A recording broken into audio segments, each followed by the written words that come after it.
Live লেসনে তোমাদের প্রত্যেককে স্বাগত জানাই। আজ একটা ফাটাফাটি টপিকস নিয়ে তোমাদের সঙ্গে আমি আলোচনা করতে এসেছি। শত্রুর সঙ্গে কেমন ধরনের আচরণ করা উচিত। না, এই যে বাহুবল, মারামারি, ফাটাফাটি, এই যে ব্যবহারগুলো, ধরো ঝগড়া হলো, অশান্তি হলো, কারোর সঙ্গে কারোর শত্রুতা হলো, তার সঙ্গে তুমি মারামারি করলে, ফৌজদারি করলে, মার্ডার করে দিলে, খুন করে দিলে, কী হবে? বদলা নিতে থাকবে। তুমি তাকে জব্দ করলে, সে তোমাকে জব্দ করলো। অ্যাকচুয়ালি অর্থনৈতিক পাওয়ার এবং শরীরের পাওয়ার চিরস্থায়ী নয়, কিন্তু শত্রুতা হবে। তুমি তাকে কোনোভাবে রোধ করতে পারবে না। চলার পথে তোমার পরিবেশ, বাড়ি ইত্যাদি ইত্যাদি জায়গায় বিভিন্নভাবে তোমার সঙ্গে একটা শত্রুতা তৈরি হবে।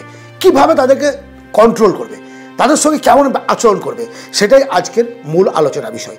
দেখো, বন্ধু যখন শত্রু হয় সেটা আরও বেশি ভয়ঙ্কর একটা জায়গায় পৌঁছায়। আমরা কি করি? যখন শত্রুতা কারোর সঙ্গে হলো, তাকে অ্যাভয়েড করি, টোটালি অ্যাভয়েড করি। তার সঙ্গে কথা বলা বন্ধ, তার মুখ দেখা বন্ধ, তার সঙ্গে যাতায়াত বন্ধ। না, আমার বক্তব্য হচ্ছে তুমি আজ থেকে তোমার শত্রুর থেকে একেবারে দূরে সরে যাবে না। তার সঙ্গে মেশো, বন্ধুত্ব করো, আগের মতো না। তুমি একটা ডিস্টেন্স রাখবে, সে যেন বুঝতে না পারে। তাহলে কী হবে? তোমার বিরুদ্ধে সে কোনো ষড়যন্ত্র করছে কিনা সেটা তুমি বুঝতে পারবে। তুমি বুঝতে পারবে যে সে কোনো প্ল্যানিংয়ের মধ্যে আছে কিনা, তোমাকে কী করে জব্দ করা যায়। এটাই তো। তাহলে তোমাকে তার সঙ্গে মিশতে হবে, তার সঙ্গে বন্ধুত্ব সুলভ আচরণ করতে হবে। তার সঙ্গে যেমন আগে ইয়ার্কি করতে, যেমনভাবে মিশতে, যেমনভাবে বসে আড্ডা মারতে, অনুরূপ নিয়মে একই পদ্ধতিতে তুমি চালিয়ে যাও। তাকে বুঝতে দেবে না যে তুমি তার সঙ্গে শত্রুতা করছো। তার চালচলন প্রত্যেকটা কিছু তো তুমি লক্ষ্য রাখো। সে কোথায় যায়, কোথায় বসে, কোথায় ওঠে, কার সঙ্গে গল্প করে। তুমি যদি তার সঙ্গে দূরত্ব তৈরি করে ফেলো, তাহলে সেটা তুমি বুঝতে পারবে না। তোমাকে কীভাবে বধ করবে, সে যে ষড়যন্ত্রটা করছে সেটা তুমি অনুভব করতে পারবে না।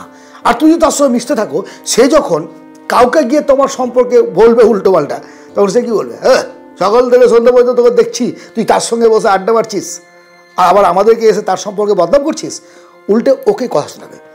তাহলে দুটো কারণ হলো, তুমি তাকে কন্ট্রোল করতে পারছো, তুমি তাকে দেখতে পাচ্ছ, প্লাস তোমার বিরুদ্ধে কোনো ষড়যন্ত্র করলে তুমি সেটা বুঝতে পারছো।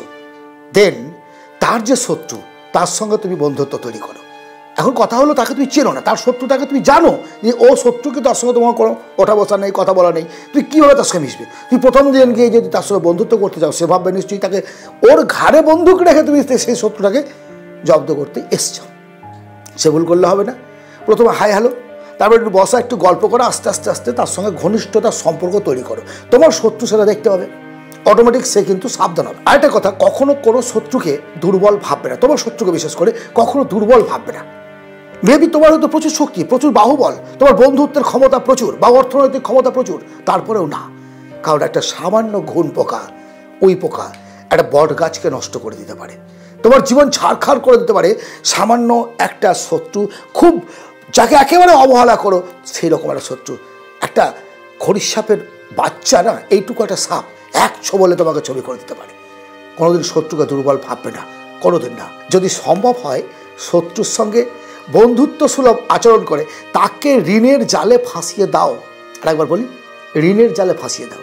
ঋণের জালে ধার এমন একটা জিনিস না, নিজের যন্ত্রণায় ছটপট করতে থাকবে। যত ছটপট করবে, তত অক্টোপাসের মতো সে জড়িয়ে পড়বে ঋণের দায়ে।